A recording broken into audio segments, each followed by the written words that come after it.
తిరుపతిలో లడ్డు ప్రసాదం పెడతారు, పూరీల కాజా ప్రసాదం పెడతారు, శబరిల అరవన ప్రసాదం పెడతారు, షిరిడీల కోవా ప్రసాదం పెడతారు. ఇట్లా ఒక్కో గుళ్ళ ఒక్కో ప్రసాదం మస్తు ఫేమస్ మన దేశంలో.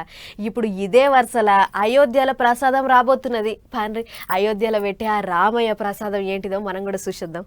అయోధ్యల ఆ రామయ్య గుళ్ళ ప్రసాదం అంటే మామూలుగా ఉంటదా? అన్ని గుళ్ళ ప్రసాదం గురించి గొప్పగా చెప్పుకుంటున్నట్టే ఆ రాముని ప్రసాదం గురించి కూడా చెప్పుకునేటట్టు తయారు చేస్తున్నారట. ఇంతకు అది ఏం ప్రసాదము, దేంతోటి తయారు చేస్తుర్రు అని అంటారా? ఇలాచి దానాలట. అంటే గదే యాలకలతోటి తయారు చేసే ప్రసాదం అన్నట్టు. చక్కెర యాలకలు కలిపి ఒంటికి మంచి చేసేటట్టు తయారు చేస్తారట రాముని ప్రసాదాన్ని. అబ్బా, ఇంటుంటేనే ఆ రామయ్య దర్శనం ఎప్పుడైతుందో, ఆ స్వామి ప్రసాదం ఎప్పుడెప్పుడు నోట్లో వేసుకుంటామో అని అనిపిస్తున్నది కదా. తొలుత గుడి ఓపెనింగ్ కు పోయే భక్తులకు గిదే ప్రసాదం పెడతారట. అట ఇంకా స్వామి దర్శనానికి పోయే భక్తులకు కూడా నిత్యం గిదే ప్రసాదం పెడతారట.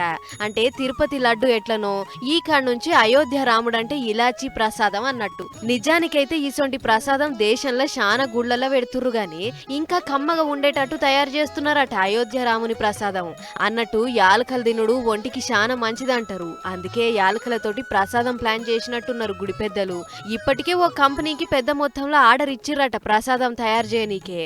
మరి కాదా, గుడి ఓపెనింగ్ కు కొన్ని లక్షల మంది పోయే ఛాన్స్ ఉన్నది. మరి ఇక అంత మందికి ప్రసాదం తయారు చేయాలంటే చిన్న ముచ్చట కాదు కదా. అందుకే పెద్ద మొత్తంలో తయారు చేస్తున్నారు అన్నట్టు. ఇక ప్రసాదం ముచ్చట ఇట్లుంటే అయోధ్యకు పోయేటి లక్షలాది మంది భక్తులకు అన్నదానం చేయనికే బియ్యం పప్పులు కూరగాయలు క్వింటన్ల కానంగా పంపుతుర్రు భక్తులు. అంతేకాదు గుడి ఓపెనింగ్ కు రావాలని ఆహ్వాన శుభలేఖలు కూడా అందుతున్నాయి పెద్ద పెద్దోళ్ళందరికీ. ఇట్లిప్పుడు జనసేన పబ్బ పవనాల్ సార్ కు కూడా శుభలేఖ అందింది. ఆర్ఎస్ఎస్ వాళ్ళు స్వయంగా వచ్చి పవనాల్ సార్ కు పత్రిక ఇచ్చిపోయిర్రు. గీ ముచ్చట తెలిసి పవనాల్ సార్ అభిమానులు మస్తు ఖుషి అవుతుర్రు ఇప్పుడు.